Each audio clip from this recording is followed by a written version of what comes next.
Hi, இன்றைக்கி கருவாட்டு குழம்பு வைக்க போகிறோம். வாங்க எப்படி செய்யறதுன்னு பார்க்கலாம். அதுக்கு தேவையான பொருட்கள்லாம் கட் பண்ணி வச்சுருக்கேன். இப்போது கடாயில் எண்ணெய் ஊற்றி கடுகு, வெந்தயம், சீரகம், வடவம் போட்டுக்கலாம். இது கூடவே பூண்டு, கருவேப்பிலை, பச்சை மிளகாய் ஒன்று போட்டு வதக்கிக்கலாம். கட் பண்ணி வச்சுருக்க வெங்காயத்தை சேர்த்து வதக்கிக்கலாம்.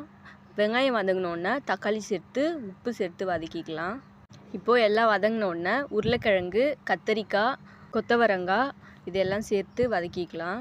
இப்போது 2 ஸ்பூன் மிளகாத்தூள் சேர்த்து வதக்கிட்டு இப்போது புளி கரைச்சி ஊற்றிக்கலாம். தேவையான அளவு தண்ணி சேர்த்துக்கலாம். லாஸ்ட்டாக கருவாடு, முருங்கைக்காய் சேர்த்து கொதிக்க வச்சுக்கலாம். ஒரு கொதி வந்த உடனே மாங்காய் சேர்த்துக்கலாம். இப்போது மாங்காய் சேர்த்து கொதிக்க வச்சு ஆஃப் பண்ணியாச்சு. அவ்வளோதான், கருவாட்டு குழம்பு ரெடி ஆகிடுச்சு. இந்த வீடியோ பிடிச்சிருந்துச்சுன்னா லைக் பண்ணுங்கள், ஷேர் பண்ணுங்கள், கமெண்ட் பண்ணுங்கள். மறக்காமல் நம்ம சேனலை சப்ஸ்கிரைப் பண்ணிட்டு பாருங்கள். தேங்க்யூ.